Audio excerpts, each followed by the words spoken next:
so when we're looking at pinning on how it works, we're really looking at how we can maintain chest connection and pinning the individual to the floor, as well as maintaining wedges or grips around a human being, right? And what do I mean by wedges? My hand being here, can you move your hip that direction? He can easily move his hip this way because there's no wedge there, right? When I sandwich them in between, his ability to move his hips side to side is limited. Now he can still obviously rotate them, right? I'm not applying pressure like on top of a hip. So if he tries to rotate towards me, it is limited, right? As long as this hand is on his actual hip, if he rotates towards me, right? If he rotates away from me, it does nothing. Does that make sense? So what we're talking about is a wedge, right? I'm really putting this in between his ability to basically move in those directions, right? We do the same thing with the upper body when we put our knees either in their armpit, by their neck, right? Or when we take our hand and we scoop underneath, moving their body like this, because his ability now to come this direction with his head is now impacted. Does that make sense? Right. So when we start to combine these things, aka my chest being on top of him, right, this stops one plane of motion, right? This does not stop him from moving side to side at all. What it stops him from doing is sitting up, right? Then I put a wedge in, right? I put a wedge in. I put another wedge. I take the other wedge. I put the top pressure. Now we're working on how we're pinning a human being. It's a combination of multiple things. Does that make sense? Yep. Perfect. Okay. Now that we understand the premise of wedging, I'm going to swap spots with him. He's going to take side control. Right. And my goal in this is to look at how I can basically break the things that are holding me, right? So if I turn sideways, now my ability to move my chest is greater than if I stay flat, right? Or if I turn towards him, the same rule applies. I can move my chest now, back and forward, right?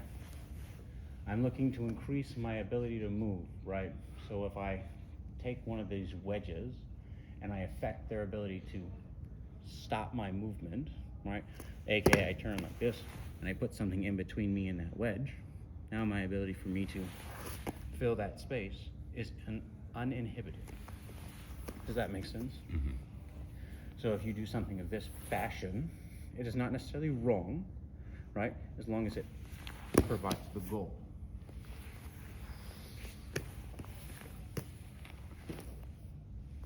Okay, no, by all means come back.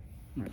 So he's wedging on this side of my head, right? And he's like, oh, I'm gonna maintain side control, right?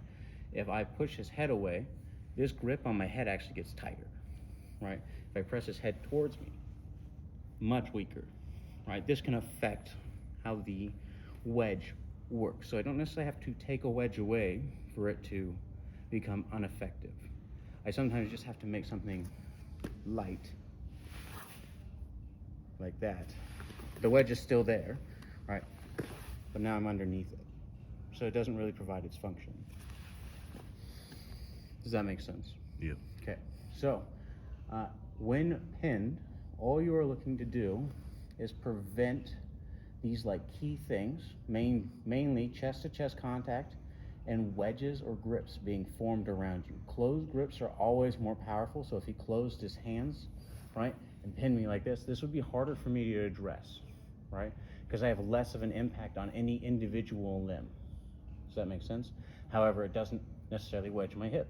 Now, if he contracts his body downward, right, now it wedges my hip, right? But I still am limited to how much of an effect I have on an individual limb because they are now connected. Does that make sense? Yeah. Right. So there are varying levels of what kind of pin we want to address and how strong a pin is. So any pin that both enables both your shoulders and your hips to be pinned or controlled or gripped around is in a superior pinning, aka back control. A form of mount, not necessarily all mounts, right? Side control done in a different way where I am being pressed this way and twisted this way, right? So if he had scooped my legs, right? And he's pressing me down with this one, but twisting me this way with the other one, like so, right? This is a much superior pinning position than just being right here. Does that make sense? Yeah. Perfect, right? Because not only does it have spinal alignment and all those other things, but it's forcing the control of both hip and shoulder, right? Now, how I address that is either attacking the gripping that is holding either or. So if he has me in that superior pinning style, right, I have to attack the grip. So now his hand is not holding, right? And now we're back into a less superior position, right? Or I have to address the type of wedge that is holding me, like so, this one up here, right? So if I pull this head, now there's no more wedge. Make a sense? Perfect. So I just want you to look at pinning, right? In those former fashions of how you can attack it. Now, a very traditional like aspect of looking at it is looking at making space and filling your own wedges into those spaces. Can you come towards me? Right. You see how my leg is in between me and him? And his now chest to chest connection is kind of weak, right? And it still allows me to move, right? So I allowed a wedge into my own, like, drive into me right now. You see how I'm wedging myself, right? He now has to address the wedge to get his hips closer, right? As soon as he does, now he's back in a superior gripping position. Does that make sense? Yeah. Perfect. Make sense? Yeah.